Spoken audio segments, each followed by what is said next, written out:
You know, it's funny how a team's jersey, it can feel like a sacred relic, you know? Yeah. Especially for rugby fans. Yeah.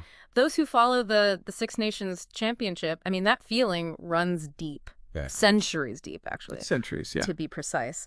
But recently, the Six Nations, they decided it was time for like a brand refresh. Oh, yeah. And let's just say, not everyone's happy about it. It's more than just a logo change, though, isn't it? It's about like messing with something that represents shared history, a sense of belonging, you know, an identity tied to the sport itself. Absolutely. And to understand just how deep this runs, we're diving into an article from planetrugby.com. Right. And it's titled, this is a wild one, Six Nations, Fans React Angrily to Worst Rebrand and Ugliest Thing Ever Seen. Wow. Published just hours ago. Okay. So we're going to unpack not only what changed, but why this is causing such a stir. Like, why are people so upset about a logo? Well, I think what's really interesting here is that, you know, this isn't the first time we've seen this kind of backlash against a rebrand. Right. Especially in the sports world. Yeah. You know, there's some fundamental psychological principles at play. Okay, so let's start with the logo itself. Right. It features a red and orange color scheme. Interesting. With M6N just like slapped on a rugby ball. Okay. Oh, and of course, our friends at Guinness are prominently featured. Of course. This follows the W6N and U6N branding they've already rolled out. Yeah. For the women's and under-20s tournaments. So on the surface, this seems like a move towards brand consistency.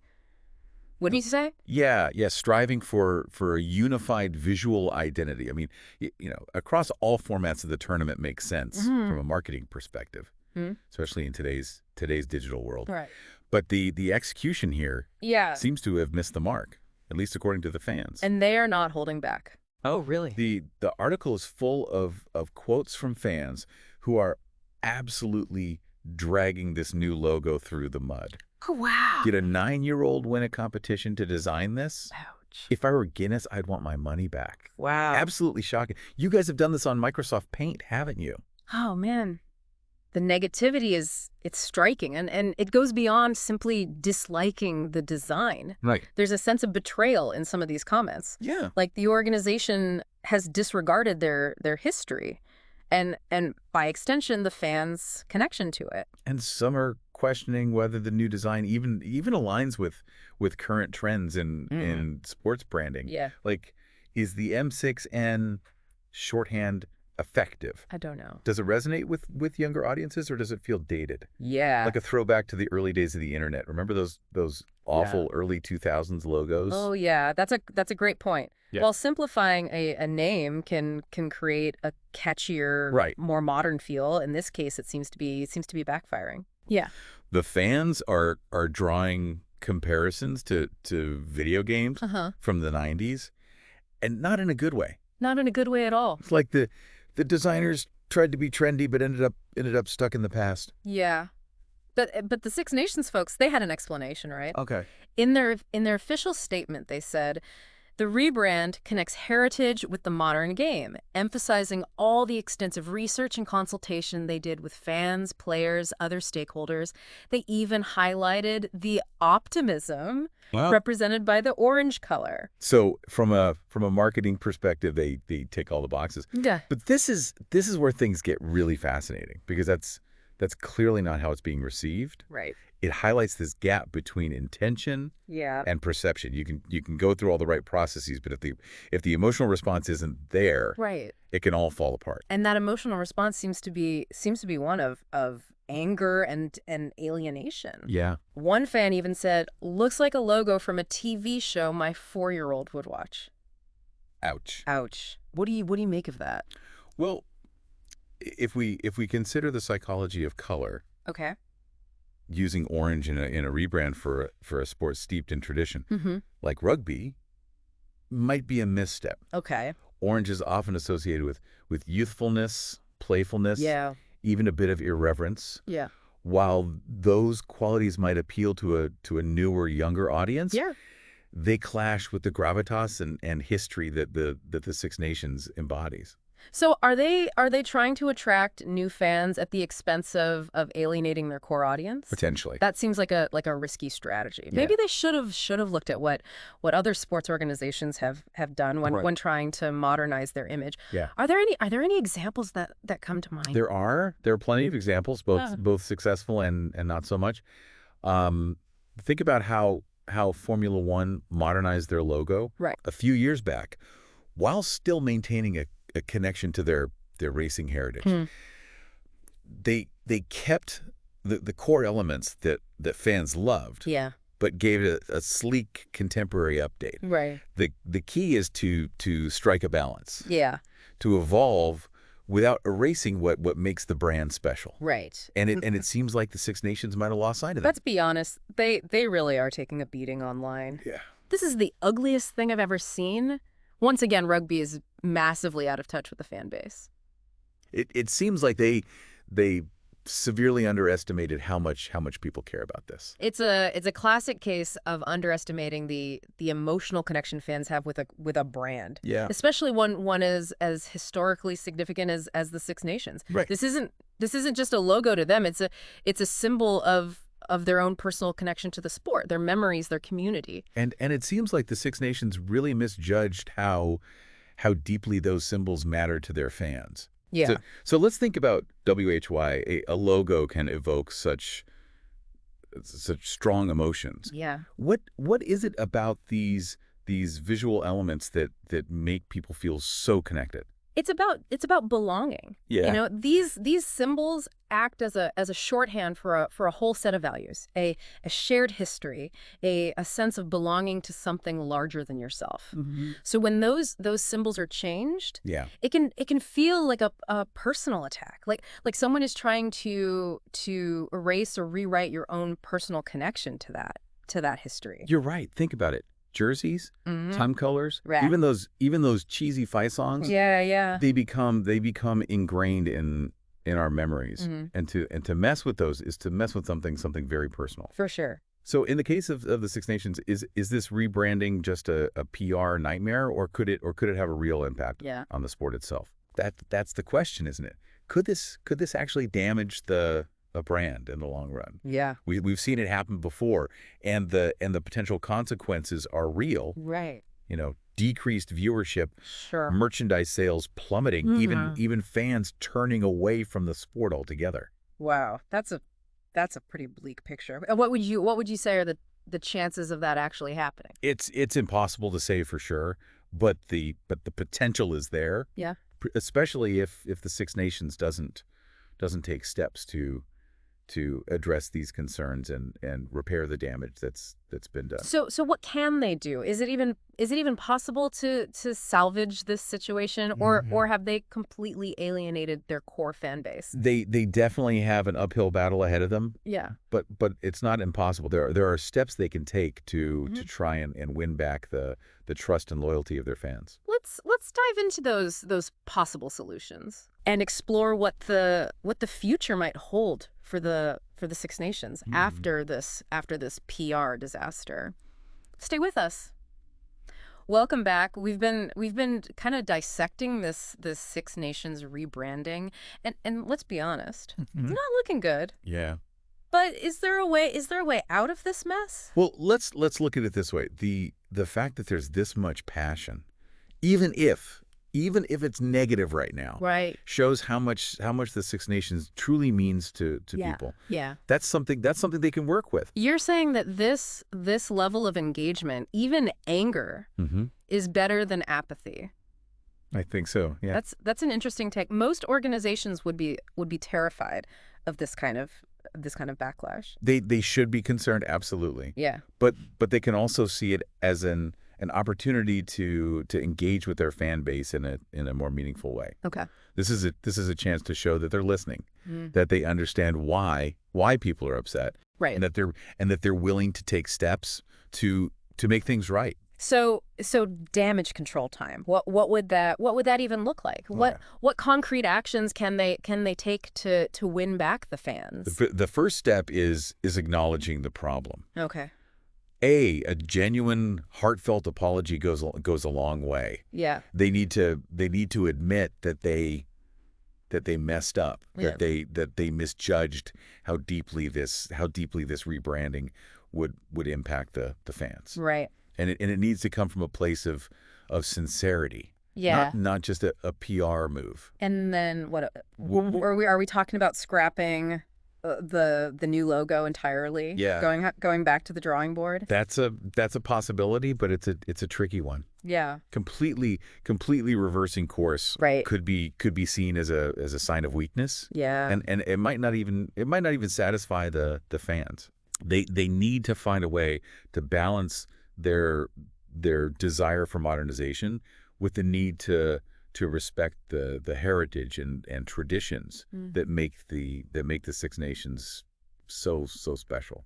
So how do you bridge that gap? Yeah. Is there a way to incorporate elements of the old logo or branding into the new one? Maybe a hybrid approach. That could be a smart move. Okay. It shows that they're listening to the fans. Yeah.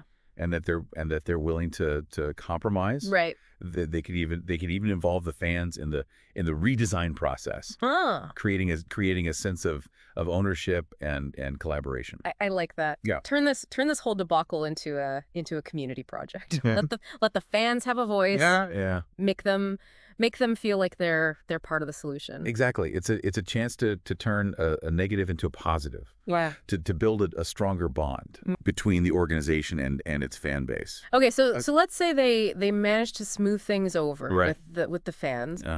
What about the broader question of brand modernization? Is it even possible to update a brand like the Six Nations without alienating the core audience? It's definitely a challenge. Yeah. But it's not impossible. The key is to remember that modernization isn't about erasing the past. Right. It's about building on it. Yeah. It's about finding ways to make the brand relevant to new audiences while still staying true to its core values and traditions. So it's a delicate balancing act. Yeah. How do you know when you've gone too far? How do you avoid alienating the very people who made your brand what it is? It all comes down to understanding your audience. Right. Who are your core fans? What do they value? What are their expectations? Yeah. And how can you appeal to new audiences without compromising those core values? It sounds like a lot of research, a lot of listening.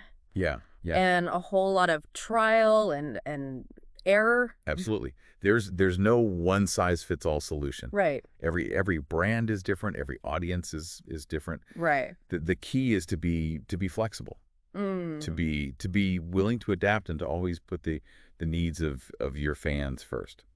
Speaking of fans, let's shift gears for a moment. Okay. And think about this from our own perspective, as sports fans ourselves. Has there ever been a rebranding that you absolutely hated? Or one that you thought was brilliant? Oh, there have been a few that made me cringe. Yeah. But there's one rebrand that always stood out to me as a great example of how to do it right. Yep. It was a few years ago when Juventus, the Italian football club, completely overhauled their brand. Right. They went for a minimalist modern design that was initially met with resistance from some fans. That sounds familiar. What made it work? Well, how did they win over the skeptics? They were very strategic about it. They didn't just change the logo. Oh, right. They created a whole new brand identity. Okay. That was more in line with their ambition to be a global force in football. They launched a new website. Okay. New merchandise, even a new stadium experience. It was a holistic approach. Right. That went beyond just the visuals. So it was about creating a whole new feeling, a new energy around the brand, not just slapping a new logo on the old one. Yeah, exactly. They understood that a rebrand is about more than just aesthetics. Right. It's about creating a new narrative. Yeah. a new story Yeah. that resonates with both existing and potential fans. Yeah. And it paid off. The rebrand was a huge success. Okay. Helping Juventus expand their global reach and appeal to a wider audience. That's a great example of how a rebrand can be a powerful tool. Yeah. When done right. For sure. But it sounds like it requires a lot of careful planning and execution. Not to mention a deep understanding of your target audience. It's not for the faint of heart. No. But if done well, Yeah. a rebrand can revitalize a brand, attract new fans, and even strengthen the bond with existing ones. So back to the Six Nations. Yeah. Do you think they have what it takes to pull this off? I don't know. Can they learn from the mistakes of others? Yeah. And turn this disaster into a success story? It's still early days. Yeah. But I think it's too soon to write them off. Okay. They have a passionate fan base, a rich history, Right. and a sport that's gaining popularity Sure. worldwide. Yeah. If they can acknowledge their missteps, Yeah. listen to their fans, Right. and come up with a plan that respects the past while embracing the future, Yeah. they might just be able to salvage this situation. But if they don't, Right. if they double down on this rebrand and Right. ignore the concerns of their fans, Yeah. what then? What's the worst case scenario? The worst case scenario is that they alienate their core fan base, Right. lose the trust they've built over decades, and ultimately damage the brand beyond repair. Yeah. It would be a tragedy to see a sport with such a rich history, Right. and passionate following, Yeah. fall victim to a poorly executed rebrand. That's a sobering thought. It's almost like they're at a crossroads. Yeah. They can either choose the path of humility, listening, and collaboration, Right. or the path of arrogance, denial, and self-destruction. The choice is theirs. Yeah. Yeah. And the consequences will be felt for years to come. Well, we'll certainly be watching closely to see which path they choose. Now, before we wrap up this this deep dive, let's bring this back to you, our listener. Think about your own relationship with your favorite teams and brands. Yeah. How much does visual identity matter to you?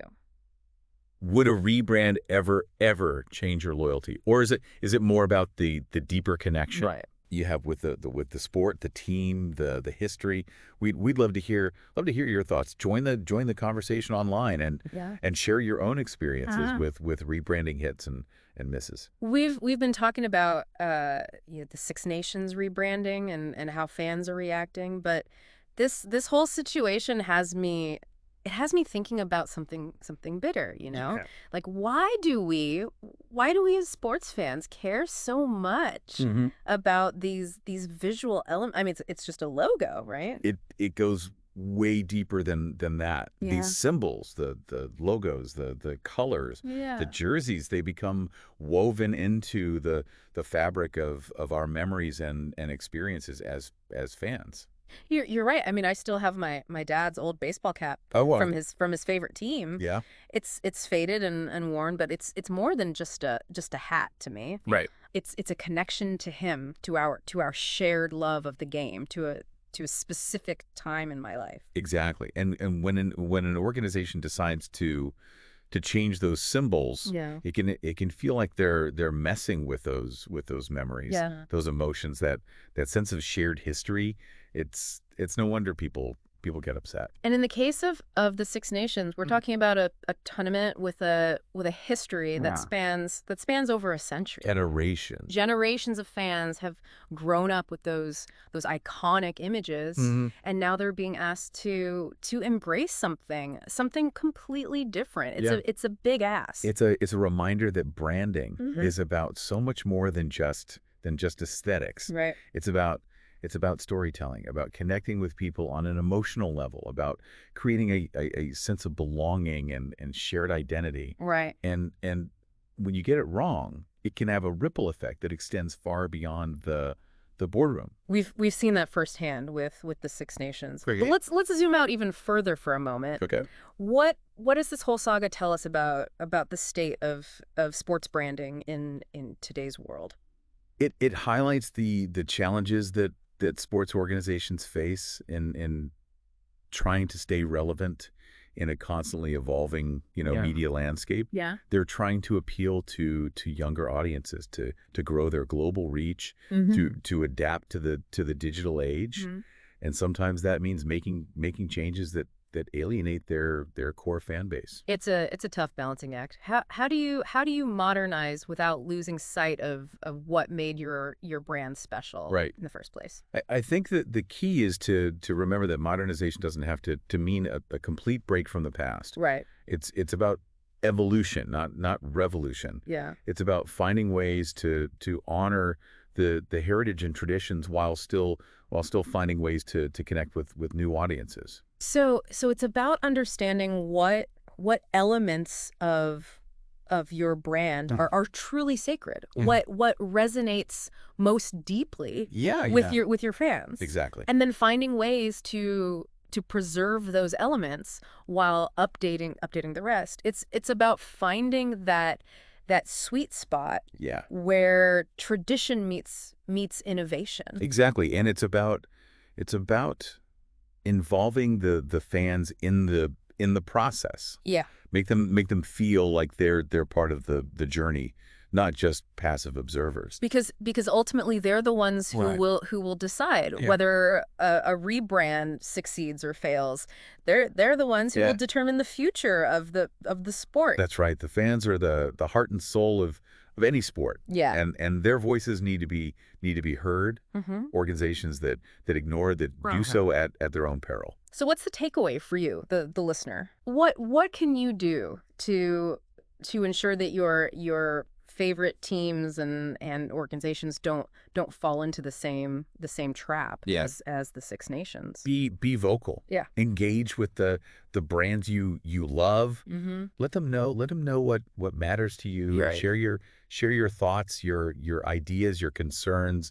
Use your voice to shape the future of the sports you care about. And remember, it's not just about complaining when things go wrong. Yeah. It's also about celebrating the good, about supporting the organizations that get it right, that listen to their fans, that honor their history while still moving forward. Because when sports organizations and fans work together, that's when the magic truly happens. I agree. That's when we create something special, something that transcends generations, something that leaves a lasting legacy. We've explored the ins and outs of the Six Nations rebranding, delved into the psychology of brand loyalty, examined the challenges of modernizing a beloved sports brand. Yeah. But as always, the conversation doesn't end here. We encourage you to keep exploring, to keep questioning, to keep thinking critically about the brands you love and the symbols that shape your experience as a fan. Until next time, happy deep diving.